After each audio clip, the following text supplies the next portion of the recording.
The night I learned the truth, the rain felt heavier than it should have, like the sky itself was pressing judgment onto my shoulders. I stood frozen outside a small rehabilitation center in Ohio, my heart pounding with confusion and a strange guilt I didn't yet understand. I had come expecting an ordinary date, maybe an awkward apology, but instead I was about to have my entire idea of love, honesty, and courage rearranged in ways I never imagined. If you believe in kindness, second chances, and the quiet power of compassion, please take a moment to like this video, share it with someone who needs hope, leave a comment, and subscribe to the channel. Your support helps stories like this reach hearts that may be breaking in silence. My name is Andrew Collins, and until that year, my life had followed a predictable path in Michigan before I moved briefly to Ohio for work. I had a stable job in logistics, a circle of friends who filled weekends with noise and laughter, and a long history of avoiding emotional complications. Dating apps made things simple. Swipe, talk, meet, repeat. No commitments, no heavy stories. That was the rule I lived by. So when I matched with Grace Turner, everything felt refreshingly normal at first. Her profile showed a warm smile, soft eyes, and a love for old movies and roadside diners. We messaged for weeks. She was thoughtful, funny in a quiet way, and surprisingly deep. There was something calming about her words, something that made me slow down for the first time in years. When we finally decided to meet, the plan was casual. Coffee, conversation, no expectations. But the morning of the date, she sent a message explaining that we needed to meet at a rehab center instead. She mentioned a minor accident, nothing serious, and assured me it was temporary. I almost canceled. Something about it felt off. But curiosity and a strange sense of responsibility pushed me forward. Walking into that building changed everything. The smell of antiseptic, the muted sounds of machines, and the sight of her sitting in a wheelchair caught me completely off guard. Grace was half paralyzed on her left side due to a spinal injury from a car accident 2 years earlier. She could stand with assistance, but walking was a battle. The truth came rushing in all at once. She had never fully explained it because she feared being dismissed before being known. I felt tricked, yes, but more than that, I felt ashamed of how quickly disappointment tried to take root in my heart. What followed were weeks of internal conflict. I kept seeing her, telling myself it was out of politeness, that I was simply being kind.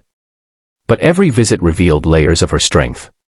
Grace lived alone in a small apartment near the center, navigating daily tasks with a determination that humbled me.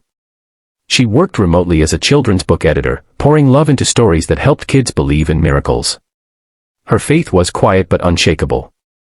She volunteered online for church outreach programs, praying for strangers she would never meet. And through it all, she carried herself with dignity, never asking for sympathy. The hardest moment came when she made it clear, in her gentle way, that I was not obligated to stay.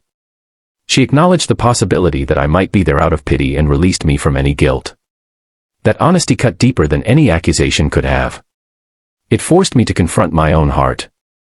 I realized that pity feels heavy and uncomfortable, but love feels challenging and transformative.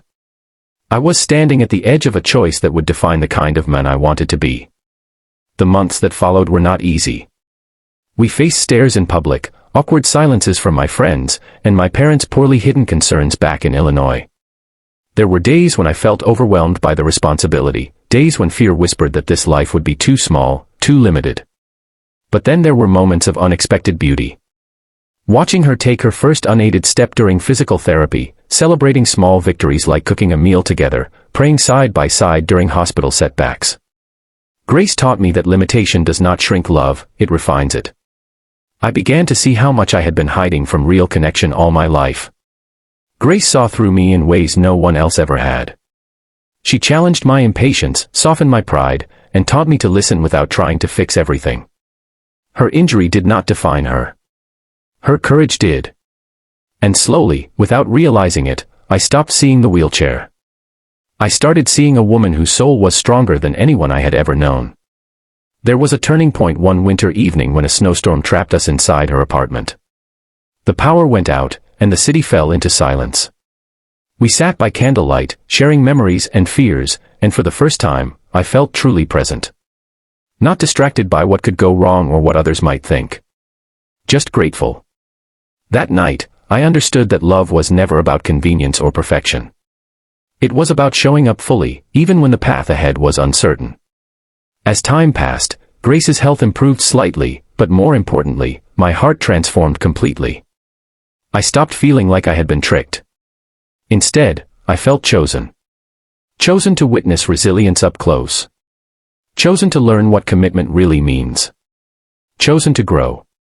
If this story is touching something deep inside you, if it's reminding you of someone you love or a chance you almost walked away from, please pause for a moment near the end and like the video, share it, and leave a heartfelt comment. Your engagement tells us these stories matter. Just before this story ends, I want to ask you something special. Please comment the word hope if you believe love can rise above fear and limitations. Today, Grace and I live in a small town in Indiana, close to a church community that feels like family. Our life is not what I once imagined, but it is richer than anything I planned. We still face challenges. There are medical appointments, bad days, and moments of exhaustion.